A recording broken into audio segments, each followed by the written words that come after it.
வேலு நாச்சியார் பிரிட்டிஷ்காரங்களை வீழ்த்திய முதல் இந்திய பெண். வேலு நாச்சியார் வில், வாள், வளரி, சிலம்பம் இதையெல்லாம் கற்று தேர்ந்தவங்க. பிரான்ச், உருது, தமிழ், இங்கிலீஷ் மொழிகள் பேச தெரியும். ராமநாதபுரம் சமஸ்தானத்தை சேர்ந்த இவங்களை சிவகங்கை சமஸ்தானத்தை சேர்ந்த இளவரசர் முத்து வடுகநாத தேவருக்கு கல்யாணம் பண்ணி வைக்கிறாங்க. இவங்களுக்கு வெள்ளச்சி நாச்சியாங்கிற பெண் குழந்தை பிறக்குது.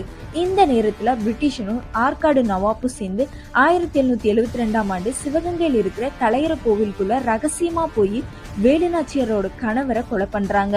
இதை கேள்விப்பட்ட வேலுநாச்சியார் கோவும் வலியும் பொறுத்துக்கிட்டு அங்கிருந்து கை குழந்தையை தூக்கிட்டு திண்டுக்கல் விருப்பாட்சிக்கு தப்பி போயிடுறாங்க.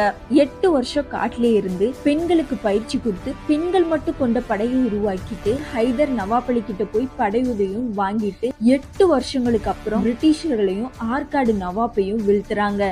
10 வருஷம் சிவகங்கை சமஸ்தானத்துல ஆட்சி புரியுறாங்க வேலு நாச்சியார். நன்றி.